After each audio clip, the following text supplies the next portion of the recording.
we're live. We're live. Here we go. We got Ashley Weber. Yes, with one B. Yes. Here in the old Paul Puckett studio. Thanks for coming and hanging out. Oh, it's such a cool studio, man. I'm just fangirling just being here. Just Well, I wish I had that attitude every day I came in here, and I love it though. I do love coming in here. It's a pretty good respite, you can call it. Got the music venue right across the street and hanging out. There's nothing like coming in your studio, which I'm sure that you have that same feeling when you go into yours as well. Yeah, absolutely.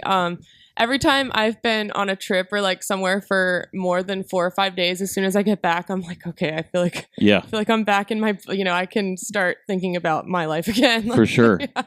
And we're talking about studios because Ashley is an artist. You're a metal sculpture artist. There's probably a better way to call it. Not really.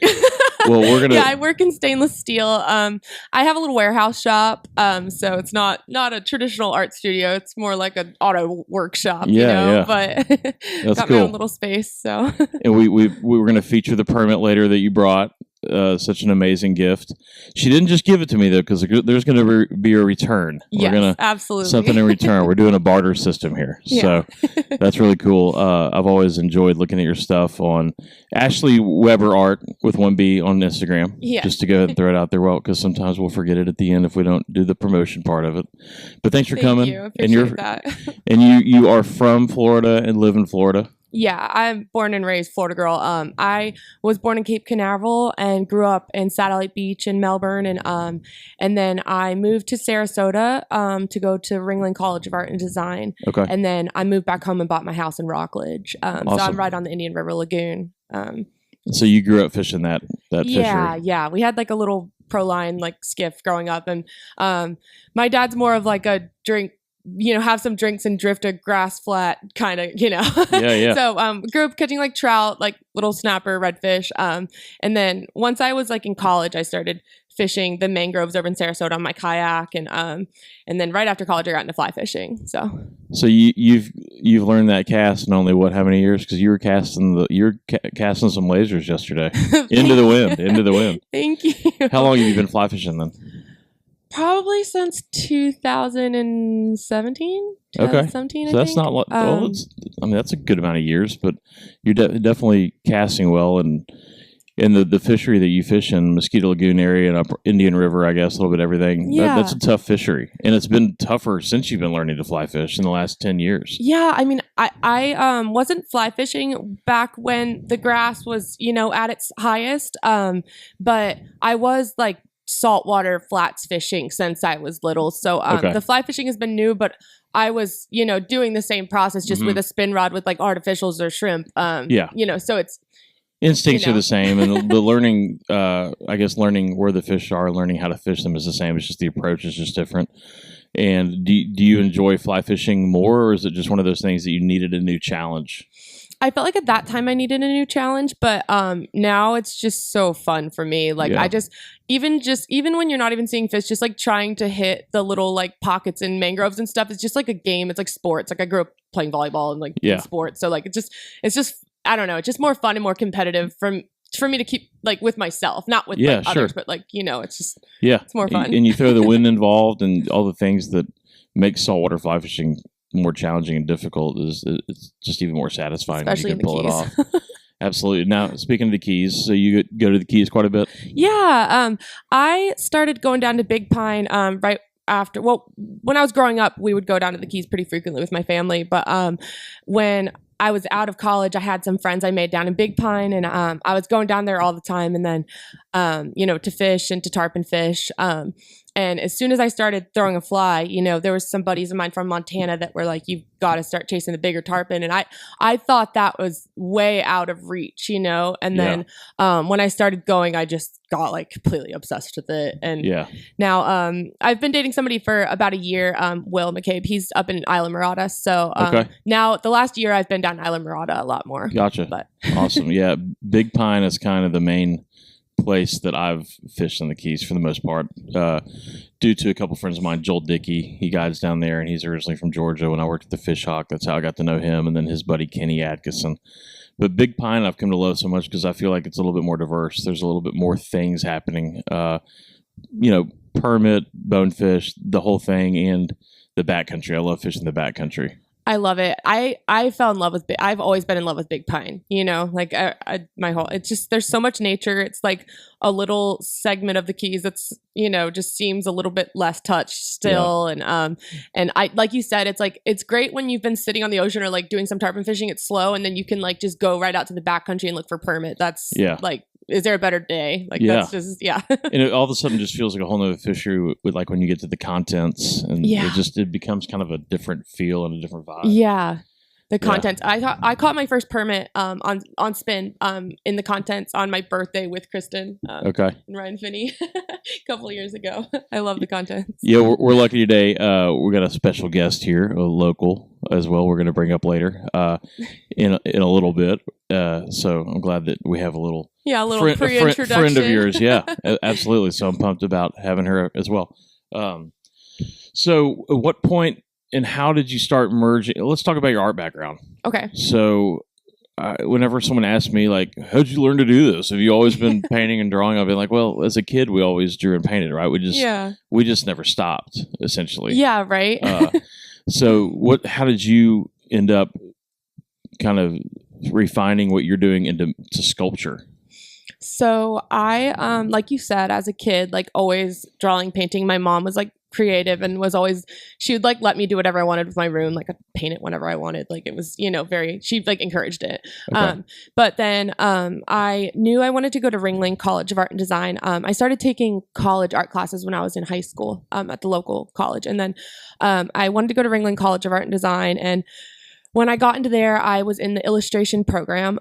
So I was actually mostly painting fish. I would use like mostly open acrylics, but I took a lot of mixed media classes. And fish were a lot of your subject matter already? Yeah, absolutely. Cool. I mean, I was already, I was like fishing the mangroves after class. Like I'd strap my kayak to my car and it was like, old crappy car and like had the had the kayak on the top. I'd hit the mangrove tunnels right after class. So I was definitely like painting a lot of snook, a lot of tarpon. And then through my Ringling studies, there was this class, I was getting ready to do my my thesis project my senior year, and there was this, you don't really get electives at that school. So at the end of the my senior year, there was one opening for an elective, and there was a metalworking class in like a different major, in the fine arts major. And I went to the teacher. She's like, a middle-aged lady that she's been doing like metalworking forever, but she mostly does like larger abstract sculptures in, different countries. And that school is so special because every professor is like a professional in the field and they just teach classes. Like, so you're really working with people that are working, not, as a career, not just, not just teachers. So I begged her to get into the class and they didn't have any openings and she told me I didn't have any prereqs. And then like, I gave her my number and I was just like, if anything changes, and then she ended up only having 2 people sign up for the class and they needed a third. So she called me and she was like, you're in. There's only 3 people in the class? So I had her 3 times a week for 4 hours for a whole year, just with 3 of us. And then one ended up dropping out. So I was basically like one-on-one with her for a whole year for 12 hours a week. That's so cool. And she's just the coolest lady. And it was just so cool to learn from like another woman, like welding and shop work. So I really had the best time with her. And then I just changed like everything I was doing. And I was starting to wonder with the painting, like I'm curious with you because it takes me so long to finish just small paintings. And I was feeling I was spending 80 hours on a painting. And I was like, how am I ever going to, make like a profitable career out of this? And because I knew I wanted to freelance. And then when I started doing the metalwork for me, the larger pieces that are more of a scene, I really take a whole lot of time with those, and it takes a longer time to figure out how to make it work. But for me, I felt like the smaller pieces, I was able to have like a 5-step process and get it out the door, and that I felt like that could be like more of a bread and butter for me, just like financially. So right out of school, I started doing that, and I had kind of built up like a little bit of an online presence already. And as soon as I started posting, I had taken a job as like an environmental surveyor right out of school, and just like counting gopher tortoises and manatees and stuff. Still pretty much in that same area of Florida.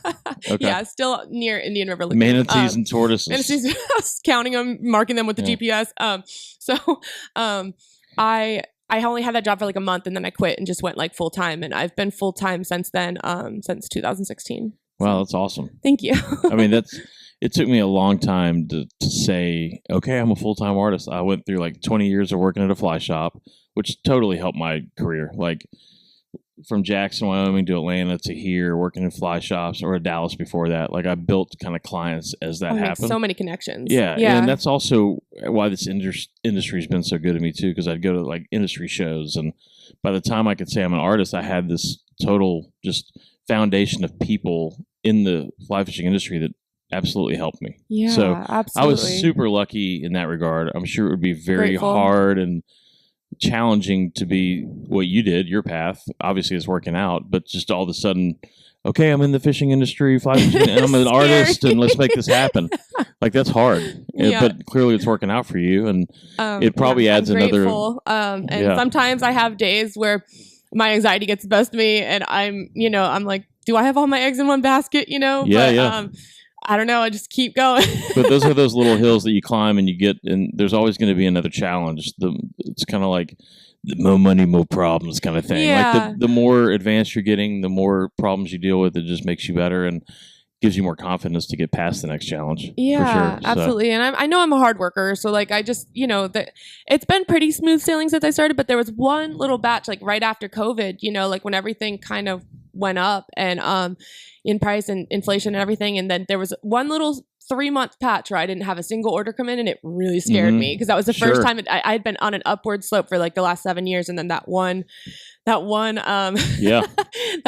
3-month span, and I made it work. I like picked up a couple odd jobs. I was like pressure washing and doing like some little things just on the side. Makes you hustle a little bit. Yeah, and it made me like more thankful too, and more appreciative and humble. So it's good. I mean, that's the problem with what we do is you might hit those 2 or 3 months where it's like you haven't sold a painting or a piece of art. And it's like, what the hell? And all of a sudden, it kind of comes in chunks, Then you kind of seem to have like spurts, where I'll have really busy time, and then I'll have a little bit of time where I'm down. And now I've gotten to the point where on the times when I'm a little bit slower, I work on Christmas ornaments. So I do like a lot of Christmas ornament sales out of my scrap. Yeah, sure. Which is great. That stuff normally is going to the trash. Yeah, I use scrap, and it was my mom's idea. And I was like, I don't know if these are going to sell. The first time I was like, I'll just put up like 50 of them and see how they do. And then they sold out overnight. So then I was like, okay, I got to hustle. Cool. I got to get some more going. So now I'm doing like around like 1,500 to 2,000 ornaments a year, handmade. Okay. Which is a lot of work, so it takes a long time. Say that number again. How many? 1,500 to 2,000 ornaments a year. That's unbelievable. Thank you. It's so really a lot of work. Are you already starting to work on those like now?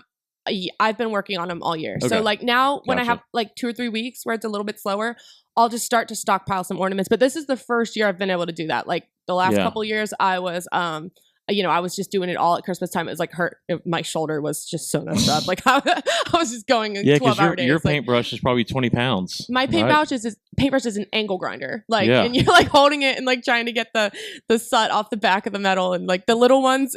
Honestly, the Christmas ornaments, if I wasn't doing them in large quantities, they wouldn't be worth the amount of time that I put into each little one. Yeah, like, sure. I definitely spend more than 2 hours on each little one, and that's amazing. I sell them for $30. So and the cool thing is they're all unique. They're all different. Yeah, they're all a little different. Everybody keeps telling me I should use the CNC for the ornaments, and I think I'll eventually make that switch just for the ornaments, but I really just like being able to freestyle them. I think that's what separates it from other people that are doing CNC. For sure. Yeah. And one day if you get there, it's kind of like me. I started my career with like doing catch and release paintings. Like if you caught a bonefish that was however many inches, and you told me I would paint it the exact size it was, same color. Yeah. So getting that scaling though, freehand, and getting your hands right and getting all those things right, I mean, it takes like a full day just to draw that. And it's absolutely, if not more. Yeah. Yeah. And I've learned, and if someone would tell me it's a 34-inch fish and it's really only 28, their hands are ginormous on the drawing. I'm like, well, you lied. Your hands wouldn't be that big if you really told me the truth, but whatever. Hey, but so I did that but I'm getting a paycheck, so yeah, who cares? Whatever, we'll go with it. So I did that for like 15 years, learning how to draw those drawings. And then finally one day, and I was always against people projecting. I was always big, and it's the same kind of thing you're talking about. It's a CNC machine, kind of automatically does it.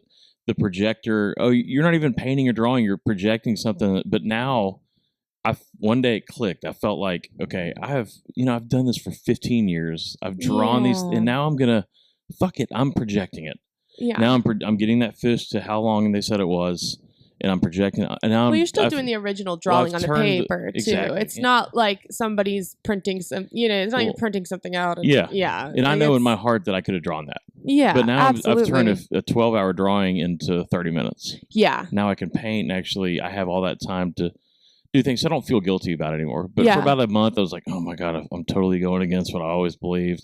But you just hit that point in your career where you feel confident with it, and I don't feel guilty about it anymore. So it is what it is. So maybe one day you'll reach that. But well, I do. Okay, so with the really big pieces that are, the really big, large scale scenes that I do, not just like the fish. Like the first time somebody comes to me with the idea, I'll do like a whole, it takes me a couple days usually to like just get the composition I want really, and to make sure it's right where I want it to be. And I'll do like a full drawing, usually about this big. I'll usually get that onto the steel, but then a lot of times when I post something like that, somebody will say, okay, I want this at 4 feet instead of 6 feet. Yeah. So at that point, that's when I was like, okay, I'm going to start saving the original drawings. And then when somebody wants the same piece, I'll be able to give them the same piece at a smaller size. Sure. So the first, if you come to me and you want an original design, like you're going to get the original design. You're also going to get a little bit higher of a price tag, like if I'm able to, duplicate something for somebody else again at a smaller size, then that's where you'd get not a deal, but you get what I mean. Yeah. Like it that's scales when it's proportionally. Yeah. So I guess it's some of it is. Yeah. Mm-hmm. Now, are you limited to how big a piece of steel is what's the largest piece that someone's wanted before? So I order 4x8 foot sheets of steel right now. And I usually I have like a little enclosed trailer, and it barely fits in there. Every time the guys are loading up with the forklift, they're like, it's not gonna fit. And I'm like, I've been doing this for 7 years. It's gonna fit. Like, but it's, I mean, 8 pieces. I mean, 8 feet long. That'd be a big piece of art. I haven't had anybody ask for anything that's in one piece that's longer than 8 feet. Okay. I've done like I did an installation at the Advent Health Hospital in Orlando, and I did a big banyan tree, and I did like the head of the tree and then like the base of the tree in 2 separate pieces. So it actually ended up working out. Like each of them was about 8 feet wide, but I just layered it on top. Okay. So so that piece was bigger, but it wasn't in just one solid piece. So I could order, like if somebody requests it from me and they want one piece solid, I could go order it and have it delivered special and get somebody with a forklift to help me. I would make it work, you know? Yeah. But that'd be a nice little price tag on that, wouldn't it? Yeah. That'd be a big one.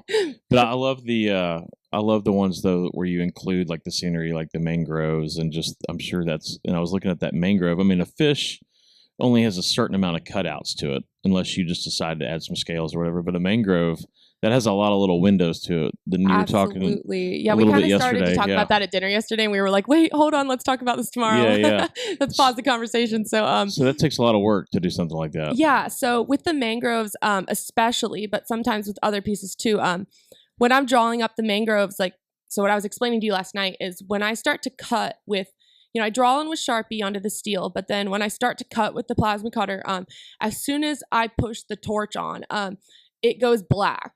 Yeah. So, with the glasses. So, yeah. So you can't really see where you're going. That's crazy. So I'll try to do muscle memory, and I'll hold my hand right over the glasses. And as soon as I'll in my head, I'll kind of go over a movement a couple times, and then as soon as I do it, I'll cut, and then I'll lift up as soon as the torch is off, and then I'll cut, and then I'll lift up. So I'm constantly checking. So yeah.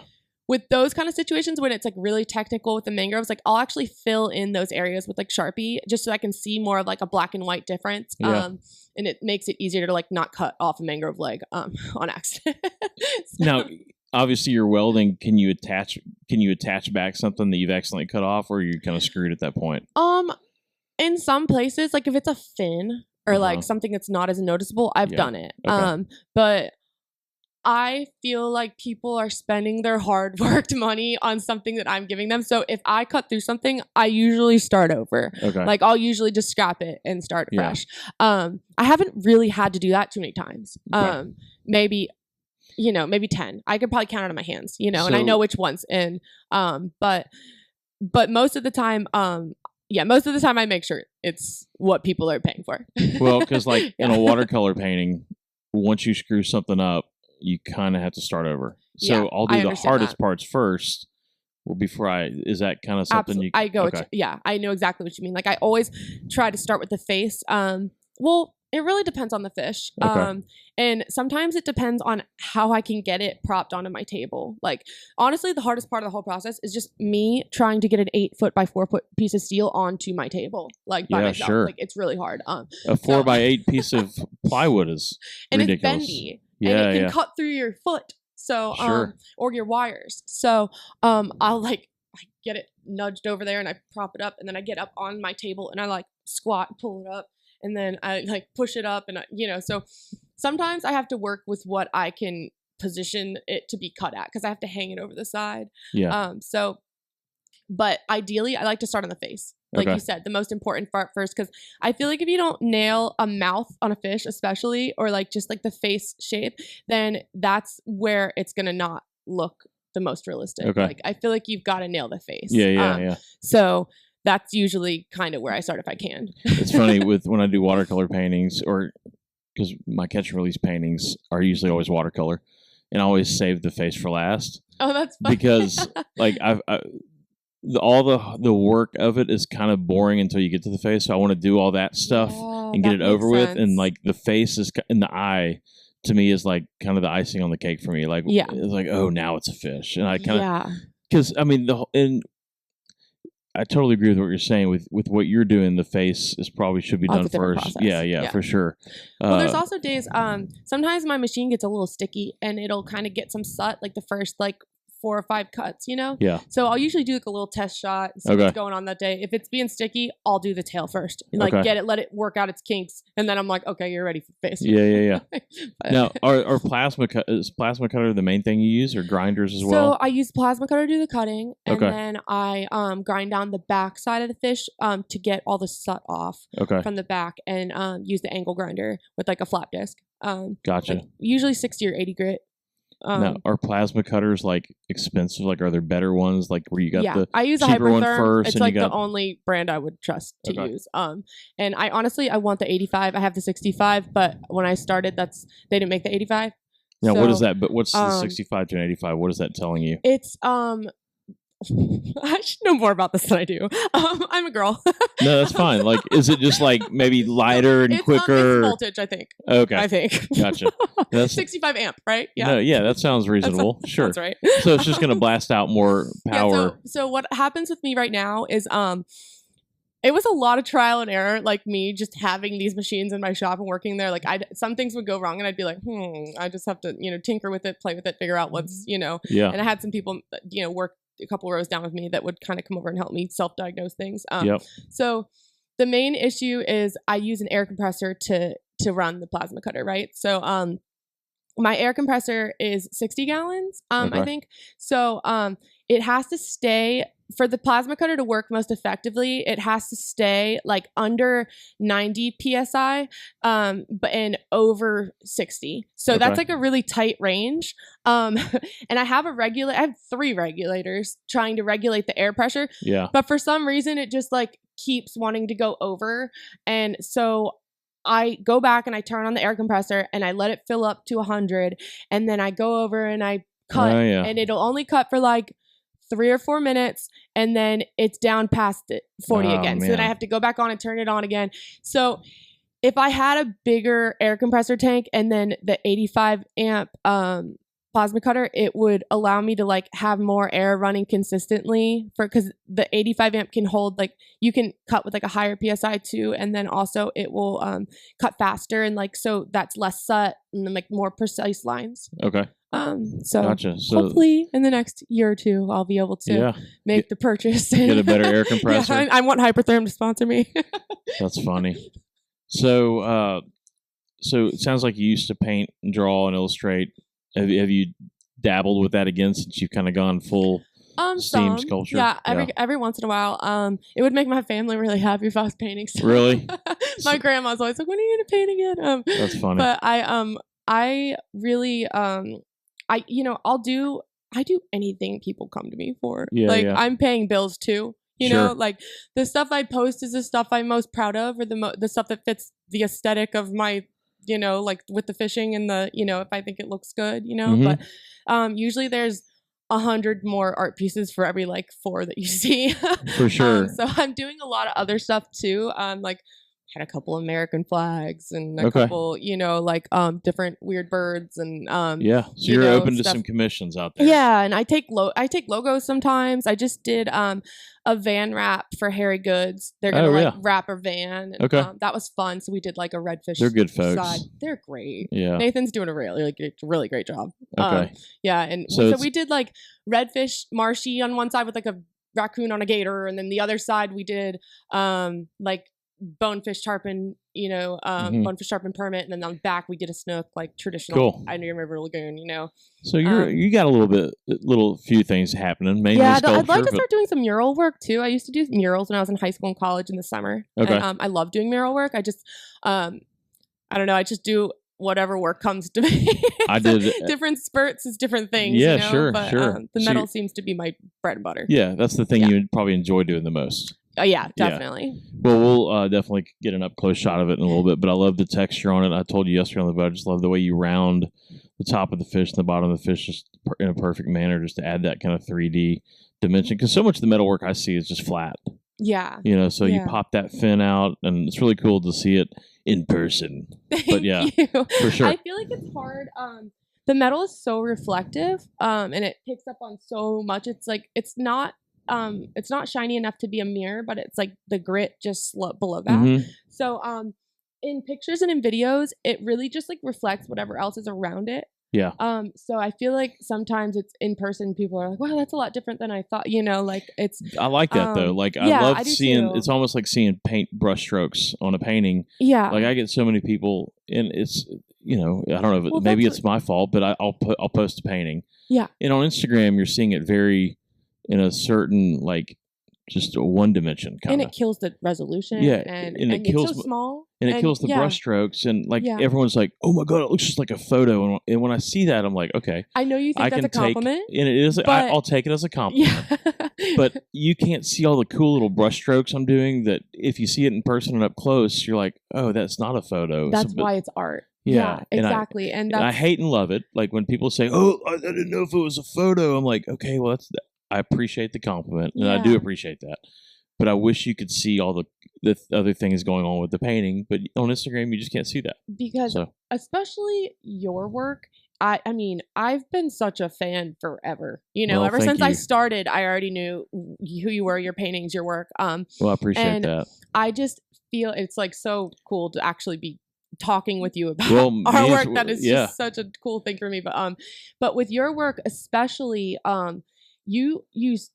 you're all about texture. Like I feel like, I mean, just from an outsider's perspective, I mean, like your use of texture is just so perfect to show movement and shape and form and like a mood. Yeah, even, like I try to mess with it. It's more for sure. than just the painting. Like, and when you said with the like a photo, but you like take a photo, but then you create like a whole vibe around it. Yeah. And like they always say art is about making you feel, not just like, and I feel like with your texture work, it really brings like the vibe of the painting, not just the painting. We'll appreciate it. Yeah. I definitely want you to feel like you're there. Yeah. But I also want you to like the wetness of the water and like all these things. It's definitely an evolution for sure. Just like what you're like, who knows what your stuff's going to look like 10 years from now, Yeah. it might look similar, but there's probably a lot of things that have happened to make things just look different and what have you. I mean, with the coloring especially, I mean, like just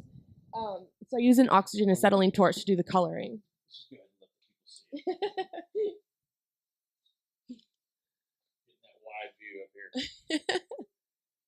Yeah, so you can see the textures though in the light. Really cool. Love that burn tail look too. I'm gonna hold it like I caught it. Yeah, really cool though. Thank you. So I do use oxygen acetylene torch to do the coloring.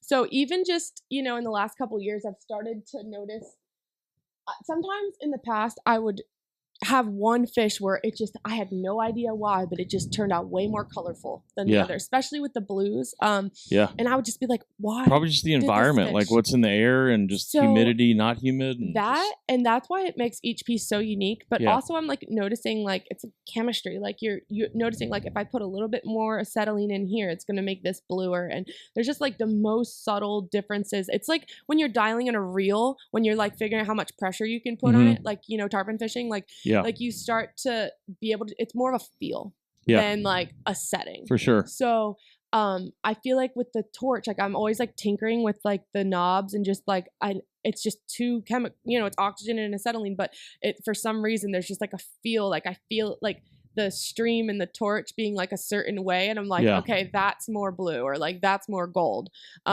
So you start to die. It's just, you always say like you're paying an artist for like not how long it takes, but by their years of experience, because you start to be able, it's all the experience that you're figuring out as you go. Yeah. Someone says it only took you an hour to do that. Like, no, it took me 49 years to do that actually. Exactly. So it's funny how, and people will ask, how long did it take you to do that? And sometimes I have no idea. Like, I didn't count the hours, but that is my most hated comment. Yeah. When people ask me how, like the first thing they'll be like, how long did this take you? And I'm like, honestly, I don't even know. I wasn't counting. I'm like, when I'm in that workspace, I've always, like, whenever I start to get a little bit of like, struggle with like mental health things, or, just like feel a little bit overwhelmed with everything. Like I always tell Will, my boyfriend, I always tell him like, as soon as I get back and have like just one day in my shop, I'm going to feel like a person again. Like I'm going to feel like myself again. Like even if I'm like totally caught up on projects, like I'm just like, I just need like one day in there and then I'll be like mentally realigned again. For sure.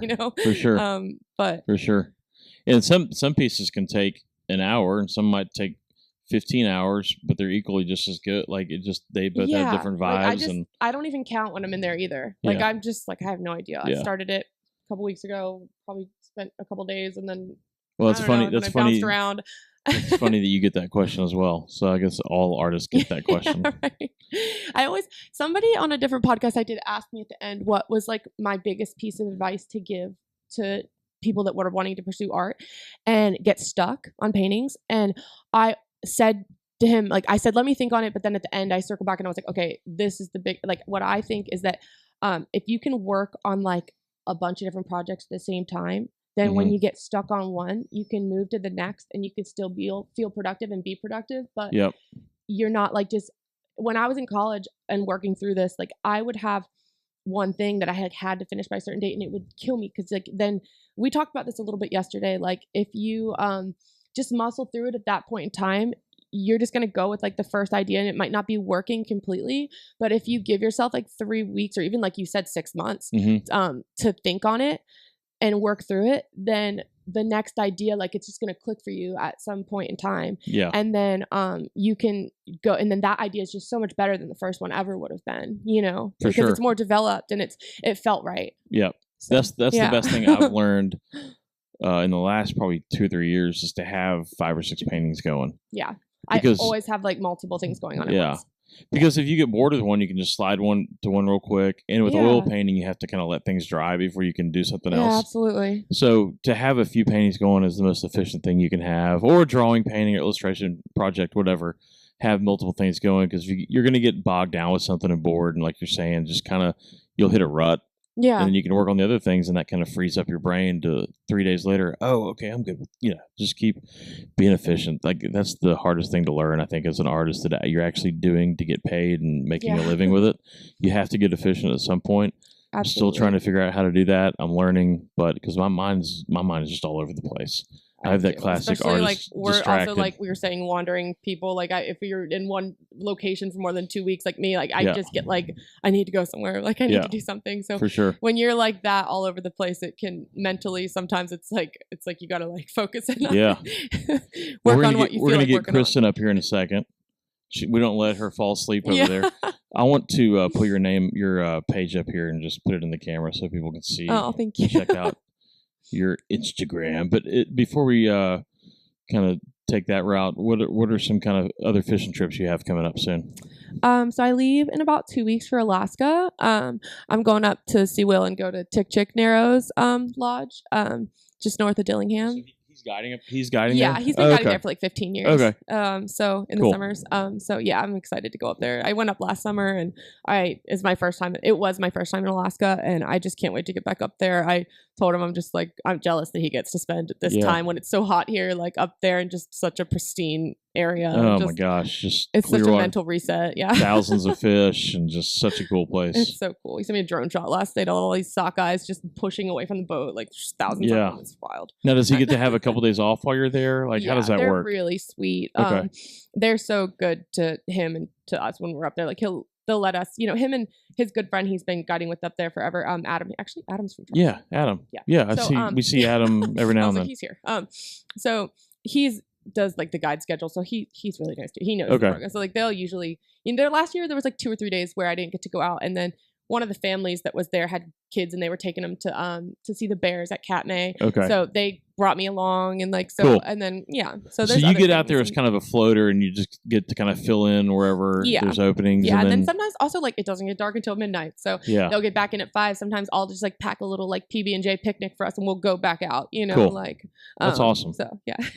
Well, you got any big art projects that are kind of that you're kind of thinking of that you're excited about? Yeah, I'm right now I'm working on this big piece for Carter Andrews for his new boat barn. Awesome. He has a new boat barn. It's like really awesome. He has all the boats in there. Very tackle room. And so we're doing a whole offshore scene, which most of the scenes that I've done have been tarpon because those are my people. But so I'm doing an offshore scene for him, and it's going to be like a whole weed mat with like a sailfish. There's 10 fish species in there. There's frigates, there's flying fish, there's mahi, there's cobia, there's a triple tail.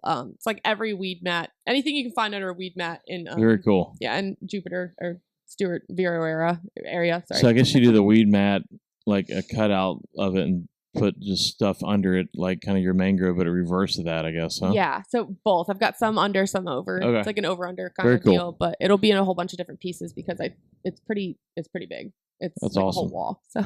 Well, cool. Well, thanks, Ashley, for hanging out and talking art and you. Fishing. We'll take a little break and get Christin up here. You relaxed over there? Feeling good? I can't tell you how many naps I've taken in that. I'll sit down. So comfortable. I'll sit down to look at my art and but I'll wake up 30 minutes later and be like, where the hell am I? All right, we're going to take a break. We'll be right back.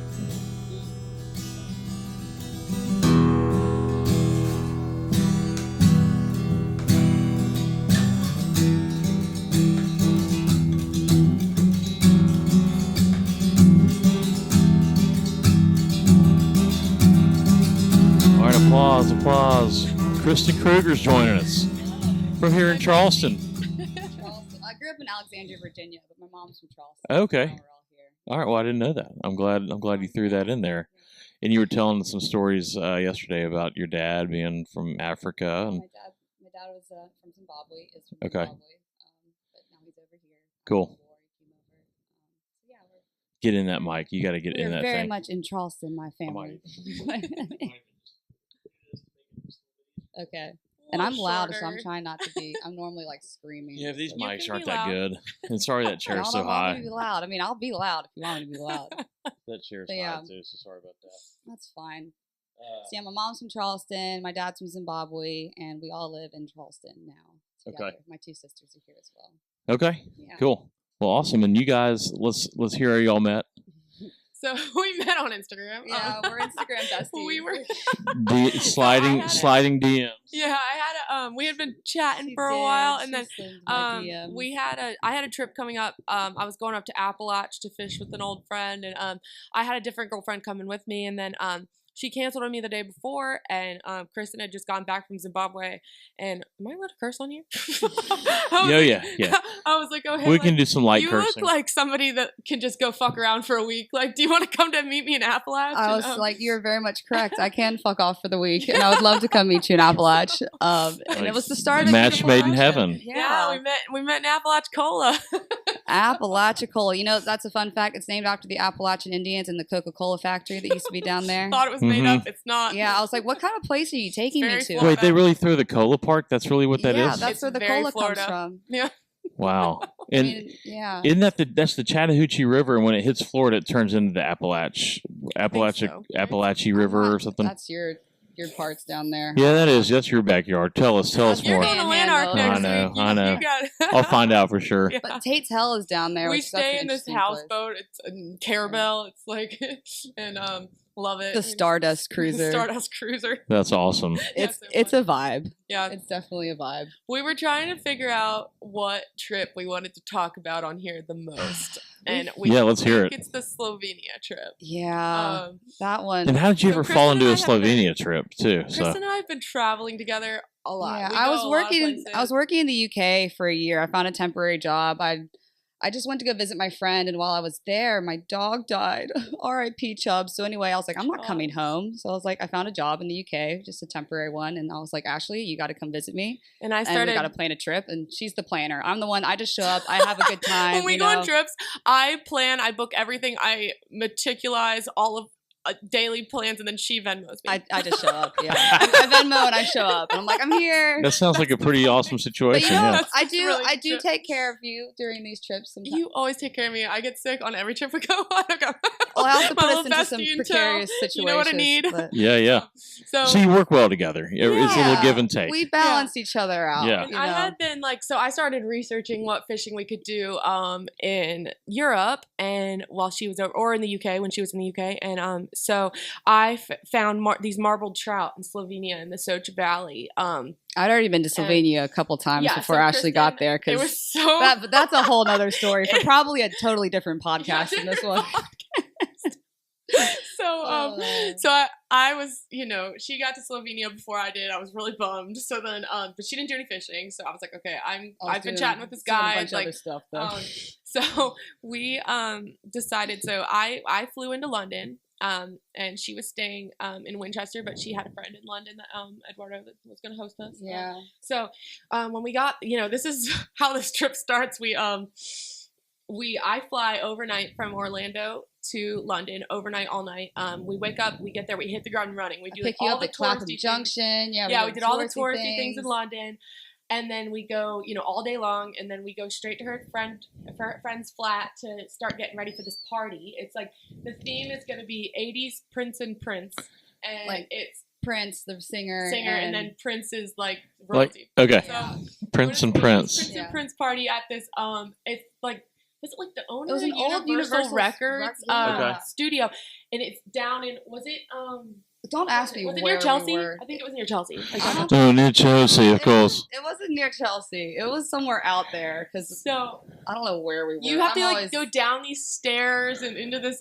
And as soon as we go down these stairs, it's like all these purple lights, and they've got this local band playing, and then they've got the guy that was hosting the party. He got up at one point on the microphone. He's like, I just want everybody to realize how special this place is. Like, there's a guitar back there signed by Bob Marley, and there's a guitar back there signed by Elton John, and they both played and stayed here and recorded here, and that's crazy. Got this band, and it was just this is Slovenia. No, this isn't London. Oh, sorry, Chelsea. Yeah, sorry. So yes. I flew to London first to meet her. Okay. And so we did the whole day, overnight flight, whole day. We're at this party. I go into this his son's bedroom at one point, take a nap during the party next to the band. We're straight I get back raging. up, we get going still. I drank so much champagne. I probably had a bottle of champagne to myself. It was a good We were time. smoking rollies with the band. Oh yeah, rollies with the band.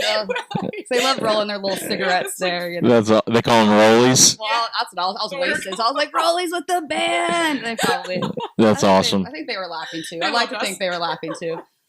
You're like I hope they were laughing with us. Yeah. So our flight the next morning though is the next morning. The next morning it's very early. I wake up get back for 5 in a state. Let me tell you. I'm like, Ashley, I don't know how we're gonna make it to the airport.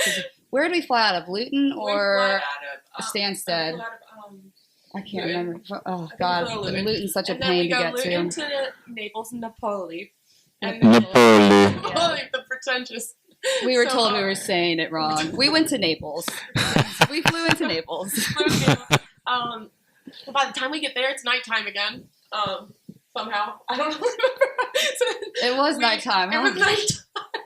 So we get there, and we take this cab, and we're staying in this $30 Airbnb tent in a lemon grove that I had found that's on like the cliffside, and this little town called Maori down in the on the Amalfi Coast. It was amazing. It was so cool. The Amalfi Coast. I want to go check that out. Only ones there were in this lemon grove. Like we were supposed to stay in this tent. They ended up putting raining, us in like a room, which got a gas leak in the middle of the gas night. leak. We called them, and they were just like, no one answered. "We don't care. They didn't care about us. You'll be fine." But it was okay. It's all part of the story. Yeah, for sure. So the next morning, we're like, we're gonna get on this bus and take it over to the Amalfi, right? Yeah. So in Amalfi, so we get on this bus, and there's one road, and it's on this cliffside, and we're packed in like sardines, and then we stop, and like they said that there's everything stopped all the way for the whole coast. There'd been an accident. Okay. So I look at her, and it's pouring. It's raining outside. And I just looked at her, and I was like, want to walk? And she's like, yep. We just got off. We started walking. I was like, I don't even know where we're going. How long of a walk did you have to go? Hours. So we But otherwise you'd have It's been... like that SpongeBob thing. So It's like we get 3 up, hours later. Like, But otherwise you'd have been sitting in the car for hours. Yeah. so So boring. we Yeah. lived 3 days in Italy because our ultimate destination was Slovenia. So we are like, we're just going to walk. So And Chris, walk this we is did. how we almost broke up. So Yeah. Actually, I don't know how she didn't want to kill me at this. We walked. We got to Okay, the Amalfi Coast or wherever we were supposed to be within 30 minutes, but I was like, this isn't it. So we So we what just kept normally walking. happens is usually I have my GPS on as well. But however, it was raining and we wanted to save phone battery because we were really far away and we needed it just in case. So we put my phone in the dry bag and she's navigating the directions. So we go 30 minutes. We actually pass Amalfi, or our destination. We walked for another 6 hours. Oh my Lord. 2,000 stairs. Slippery. Up and down. You- It's Back pouring the down, whole all over the time. place. Our directions are still taking us this random crazy way, like up these hills, down, and then we get to this point. Probably 4 hours At later. one point, we get in a car with some guy that's No, just like, this is how we okay. almost- He was not a We're taxi. coming down, and we realize, I'm like, we saw that 4 hours ago. And I was like, Ashley, I kind of That's- also realized this. I don't know how to tell you. I don't care how much it costs. That's where we were supposed so we to get be. This cab, and we're trying to hail down a cab. This thing comes up. It's not a cab, and he's like, I'll just take you. And he doesn't really speak English. And Kristen starts getting in the car. I'm like, and he's like, And we're "Get fine out." today. I'm like, get out I of the see it. car. And she has to get out of the car. I grab her arm. I'm like, get out of the fucking car right now. Right now. Get out. But we got back in the car, and he did drive us somewhere. It wasn't where we wanted to go because he didn't know where we were trying to tell him to go. I didn't know where we were trying to go, but we did So go. We And we got did there. die. We got to Amalfi. We did. You made it happen. But anyways, the next day we take the bus. There you go. We took the train to Florence. Okay. Spent the day there. And then spent the So, night. Another train up to Trieste. Mm-hmm. This is quite a trek to get. And to this is Slovenia. this is still just to go We haven't fishing. even gotten to If you're Slovenia thinking yet. about going to Slovenia, just know it's going to be a couple days travel to get to where you're going. No, but Okay. we did. If we did it backwards this time. We'd go fishing first and then Yeah. go backpacking. Yeah. By the time we arrived, we were exhausted Yeah. and just seeing some And things. how many days fishing did you look at having? We were supposed to have 3, but the first day we got completely rained out. Okay. It was all we could afford. When we went on this trip, I told people, I was like, I probably have $300 in my bank account. Uh-huh. Everyone thought that I have this money because I've been doing all these trips abroad, but really I just have friends in different places that I utilize. I'm like, hey, like, Friends. On the edge. Friends a backpack and $50. Yeah. that's all you really need. And we didn't have our own waders, fishing gear, or anything. We literally had a backpack. I borrowed the guy's girlfriend's waders, I'm pretty sure. Yeah. Which was very nice Yeah. of him. So we go to Trieste, and then you have to go to Trieste. We took a We almost broke up then as well. I was trying to buy art from this little guy on the street. This little guy. And I was having a mental breakdown. And she was like, and- "We need to get to the cab," and I was like, "I'm gonna buy this butterfly art was a really beautiful quick. Hold on." They like, bought "We like have bird to made get out of butterfly there." wings, and I hope that the butterfly wings were sustainably sourced. We don't know. He didn't speak I'm English. sure they were. So, anyways, this is a long-winded. No, it's fine. Hey. We're getting. We finally make it to took the Slovenia. bus to Slovenia. We get to Bled. Bled. We go to like Bled. Where that's where one of my friends lives. Yeah. Okay. So we're gonna stop Slavbid. Yeah. Then we took another series of trains that go from Lake Bled up to Mosna Sochi. And then from Mosna And then Sochi, Mosna- we had to take a rail replacement bus up to Tolmead. Tolmead. But we met the guys that were In the supposed to be Socha replaced, Valley. or the guys that were working on the railway.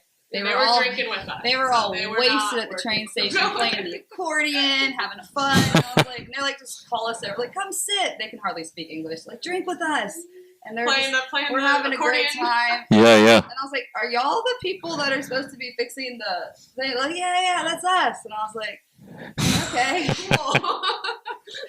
See why we're taking the roller replacement bus, but we eventually make it. Sochi, though, the train from Mosna Sochi. Is this like 5 days into the trip, roughly? Yeah. Okay. This is so the train from Mosna Sochi up to Tomin.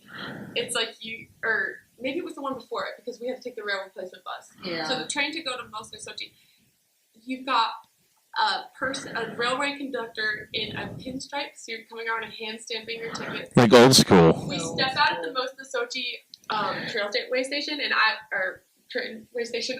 trainway station. I said, when we got out there, I looked at her and I was like, "This looks like it probably looked the same in World War I." Like, yeah, exactly. It looks like a step back in time. Yeah. Playing, yeah.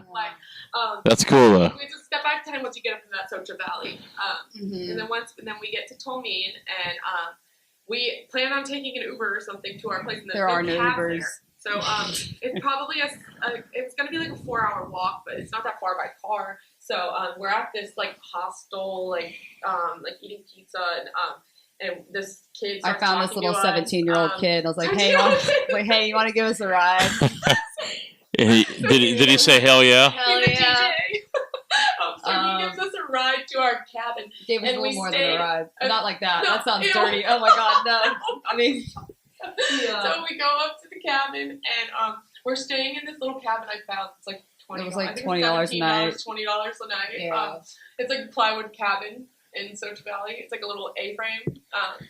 So we're staying in this little cabin. Was it like close to the water? Like, is it on the water? Next to the river. Our guide came and picked us up each morning. Yeah, so Leslie Jansen, he's a guide in the Socha Valley. He's great. He's an awesome guy. We recommend him. He's very good. There you go. Shout out. If you're going to Slovenia. Yeah. SoFly. Yeah. I think Slow. SOL. Okay. Slow fly. Okay. So he took us out, and the rivers to us, it's like Bahama blue water in like the mountains, but with like an emerald twist. Really? Yeah, it kind of has that glacier right out of a glacier. Like middle of the earth. Yep. Like middle earth. Yeah, middle earth. It was the color palette was exquisite because it was the fall, so you had like the color changing of the leaves. You had the moss, the green moss, and you had the emerald blue water. And, I've never seen it. No, it looks cool. I've seen pictures. Yeah. Marble trout are only in waters that flow from the Adriatic Sea. Oh wow. So all the water's coming from the Adriatic Sea, and marble trout are just like these beautiful specimens. I think they're the world's largest trout. If I'm because they not get huge. mistaken. They get to be like taimen size. They get wow. Remember that taxidermy one they had? That taxidermy one. So you have to go get like a hand stamped like fishing license as well. I kept ours because it's like silver sealed, like a little like stamp. I want a hand stamp like fishing license. I want to frame them in our house. They have both ours have their names on them. You have to go get them in the town square with like little like. It was sweet. Yeah. So we got on the river. I think we were on the Socha River. So the first day it was completely rained out. So he just took us on a little nature tour, and it was we saw fire salamanders. Yeah. Oh, cool. We saw ground orchids. So y'all probably loved it. We loved it. Yeah. We were just having so much fun with the fire salamanders. And it was Yeah. he was like all upset that it was it's rained out, like it's not going to be good fishing. And then we proceed to catch 12 fish an hour on dry flies sight fishing. So it was horrible. I'm like, like not to us. Yeah. He was like, I'm so sorry about the watercolor, and I was like, what are you talking about? It's just still like yeah. We were actually there when it was like not a good time, and it was phenomenal. That's cool. He keeps telling us we need to come back when it's like. We will. We'll make it back one. Yeah. You're basically sight fishing these trout with dry flies. Okay. Now, sight fishing them the way you've already seen them rise, or sight fishing because you see the fish line? Okay. Yeah. Okay. So you're seeing them because it's crystal blue water, and you're up on these rocks, and you're like trying to feel. Yeah. Try not to be seen. Yeah. And you have these little caddis flies, like these little dry flies, and you just get it right over. That's cool. Are the caddis? Those are the ones that build all the stuff on their back. Right. Yeah, the builder caddis where they create their husk. I kept grabbing the rocks and turning them over. Mm-hmm. What are they, deer hair flies? I think it was deer hair fly. Yeah. I saved one because I want to put it in my necklace. Yeah, little deer hair caddis or elk hair caddis. Yeah. Maybe either one. Elk there. Yeah. But they have. So those guys, win a lot of the like national, like the world competition tournaments. The Slovenians, like they're really good at like nymphing and like really deep stick nymphing and high. For some reason, those guys win all those like world fly fishing tournaments. They're really like technical small flies, and they mainly win them with the nymphing. Like the dry fly thing is not. That makes sense to me though, because I feel like the people there are so in touch and in tune with nature. Mm-hmm. It's such a it's a beautiful country, and everyone there that I spoke to just they know it. They know that where they live is very special. It's not like anywhere else. It's such a tiny little country. It's only 2 million people that live there. Okay. So it's very they're small. aware of it, but they're also just so eager to share it with you. Mm-hmm. Like they don't get very many Americans or tourists there, and they are so like they love meeting us, and they were so sweet to us. And like, hearing how much we feel love uncomfortable. Like we felt so welcomed. Cool. Everywhere we went there, it was a really nice experience. I went back 7 times. Safe, I couldn't afford to fish every time, but I had a free place to stay. So you've been to Slovenia 7, 8 times? Yeah. That's cool. It's quite a hop. It's just like a hop from London. Yeah, I would go over by myself and just like take a train to go see there's so many cave systems there. There's like over 100 cast type caves. It's just like limestone caves. Yeah. You fly into Ljubljana. Which people call mini Paris. I've never been to Paris. You can fly to Ljubljana, but then getting to the fishing is fun. Like you okay. can do that in the weekend trip. So where is it in conjunction to England? Like where, or even Italy? Where are you going? So it's northeast Italy. It's northeast of Italy. Okay, and it's like in the Alps to some degree. It is, yeah. It's the Alps. It's the end of the Alps, yeah. Okay. They're large. They're Triglav National Forest or National Park. Is where. Okay, gotcha. Mount Triglav is like I hope I'm saying that right. The largest or the tallest mountain there. Okay, gotcha. And so, aside from going to cool places like that, y'all obviously meet together and hang out in the Keys, and obviously here in Charleston this week. Oh, you did? Yeah. Well, we didn't see a whole lot of fish yesterday. We got on the water, and I'm glad we got off that water because that storm was. I had like a foot of water in my boat when I went out, and it was crazy how much water was in a short period of time. We fished for probably an hour. I don't think we fished for that very long. We maybe saw 2 fish, but I'm glad we got out for a little bit. It wasn't long. Probably buzz afterwards at the Royal Did you? Shout out to the Royal American. How long did y'all hang out there? We had dinner afterwards. Yeah. The food there is so good. It is. Yeah. I don't even know if I'd call it bar food. I mean, it's in a bar, so it's bar food, but good food. Yeah, for sure. Hot honey on the sweet potato fries. Did it get a little bit more crowded? There's some interesting characters in there. Oh, it's good people watching. Yeah. Good people watching. That's what Same about us, you know. That's like, so when I love traveling, mainly when I travel, it's for fishing or some destination, but my favorite part about traveling is people watching. Absolutely. Like, absolutely. Everywhere we've gone, we've made so many friends. Mm-hmm. Like, give me a 4-hour layover in an airport. I'm so happy. I love it. I don't care about the layovers. I'll sit in the bar, have a little beer. I would much rather Yes, it's crazy. For sure. There's nothing more stressful than. I'm always the person that's like 4 hours early, sitting in front of my computer, ready to go, get on that airplane, and it's always delayed. And then I'm like, well, we're gonna have you again and get more into like your background and what you do and all the fun stuff. But where's your next adventure as well? Where are you going to? I'm going to Zambia in October for 2 weeks to fish for tigerfish on the Zambezi. Awesome. Fly, which is I've caught them with spinning before. This is my first like purely fly tiger trip. And you're pumped. I'm so pumped. I'm so excited. October can't come here soon enough. So you've been doing the fly thing for 1 or couple years now? Probably like 2.5, 3 years. Like, okay. Actually. Did she force you into it? She held me down at gunpoint. Yeah. We're not friends anymore. No. Another breakup is imminent. Yeah, I've just been fishing my entire life and finally realized I was like, I can do this so simply or easily. Yeah. Now I kind of want a little more. Less stuff. Yeah, and I just love. Once I learned you can make fish eat feathers, I was like, this is so cool. Also, she's athletic. Like she kept saying, like I don't know how to double haul yet, and I was like, it's okay. Like it's gonna come to you once you're. It just happens. Yeah. More repetition, and I can kind of. You're athletic. You pick up on things. Pretty. Like I knew it was gonna, Yeah, but I don't know. I've just been loving it. Fly fishing's great. I'm here for it. Have you messed with tying flies? Not yet, but I'd love to. It seems like something you'd be into. Yeah, it does. I just got to learn a little bit more about everything. Yeah. To get to that point. Sure. Ashley, you like tying at all? Rarely, honestly. Yeah. I feel like I have so many other. I mean, most of the guys I go with, they really want to use like their specific thing. That Yeah. At that point in time. Totally. I think at some point I will. But right now I just like I can't start another hobby. I love the idea. I can't start another hobby. I've got too many I've got so many art projects at once. I can't add. Look at her getting all. It's a lot. Like I can't add more hobbies right now. No, I like the idea of it. I've got all the gear and all the things, but it's like I could tie if I wanted, but I'm fine. I'm not tying. When we got on the boat yesterday, I was like, look at these flies. They're the most beautiful flies. It's like these are an artist's flies. I don't tie those things. I did not tie those things. Oh, you didn't? I don't think so. Those are not God flies. There's some that I've tied, but I think everything we used yesterday was either tied by my buddy Michael Benson or pick it up at Rivers of Glen. Hey, I'll take credit for picking the right ones that are beautiful. So, but I appreciate y'all hanging out. Thanks for having us. We've had so much fun with you. I know. I feel so honored that, this is so fun. Well, it's an honor to have you here. So, and I can't thank you enough for the awesome gift. And you're going. I've been so nervous making fish. Come on, really? Perfect time. Shh, get out of here. Well, you didn't need to get all stressed out. It's awesome. No, it's really cool. And y'all are fishing with Kelsey today. Yeah, we're fishing with Kelsey today. Yeah, we're really excited about that. She's a really great guide. And, Cool. It'll be cool to have it all in the boat. Yeah. I'd like to just be kind of behind y'all, just hearing all the bullshit y'all are going to be talking about. There'll be some fun stories to discuss. It's going to get. I haven't Kelsey yet. She's so sweet. I can't She's adorable. I love her. Cool. She's a badass angler, so she's just cool. I just the ways that these girls or guys run the boat.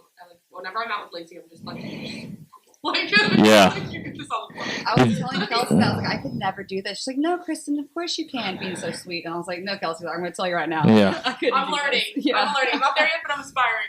Did y'all see Lacey's little slip up she had yesterday? Yeah. I haven't done anything like that yet, but I bet that hurt so bad. God, landing on the prop. Ugh. And she's just laying in the water, just like. Such a good sport, dude. She's so tough.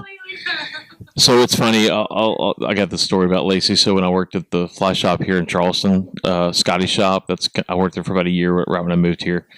And there was this picture behind the counter of this girl in this bikini holding this net like over her shoulder. And we loved it just because she was just tough looking and this hot girl holding this net. We're like, every day we looked at it just like, that's awesome. And then one day I went to like the BTT event maybe 10 years ago and had my art, and this girl came up to the counter like, how do I know you? And I had never met her before. I didn't know she was a guy. I didn't know anything about her. And we started trying to figure out, do we know each other? And all of a sudden it clicked. I go, I've been looking at a poster of you, and I don't know where this poster came from, but it was literally like a pull out, like a centerfold thing out of some sportsman's magazine or something. And that's where it clicked. And since then we've just been good friends. Like, it's just so funny though. So that's how I came to know Lacey, through her poster first. I got to find a picture of this poster. I'll send it to y'all. It's great. It's so tough. But yeah, I don't know if that was a good thing to end on or not, but hey, whatever. The point is, the ladies in the fishing industry are awesome, and they all. It's funny to see some of the crap y'all get. It is kind of funny actually sometimes to see it. It sucks, but some people just, I guess, y'all are just under a microscope. You know, just it's. I understand that at the boat ramp yesterday, like I was like, the biggest thing I have about learning and driving a boat is like when you're bringing the boat right up to the dock, I always get this mega like I'm gonna fuck up and everybody's gonna watch. And as a girl, they're like expecting me. Oh, for sure. To, like prove that it's, yeah. He was like, oh, I get that anxiety too. I was like, yeah, but everybody everybody would think that you would be able to do that, so nobody's gonna be like looking to make sure that you're doing it. And then I did it. I jacked it all over the place. I was texting and I was like, oh my god, I need to stop texting. Now I look like an idiot, but hey, whatever. We all have our moments, right? That's the whole point of it. But all I can say is keep taking yourself not seriously, have fun, and just do your thing. Yeah, that's awesome. Be a little more serious, actually. No, we shouldn't be. So. Our little segment of the world needs more, just like for sure, absolutely. Right, because we have plenty of negative people, so let's even the shit by having fun and being goofy. Amen. Yeah, so thanks y'all, appreciate the time. We'll have you back on Barely Live. Speaking of not taking ourselves seriously, well, that'll be fun. Sorry y'all, thank you.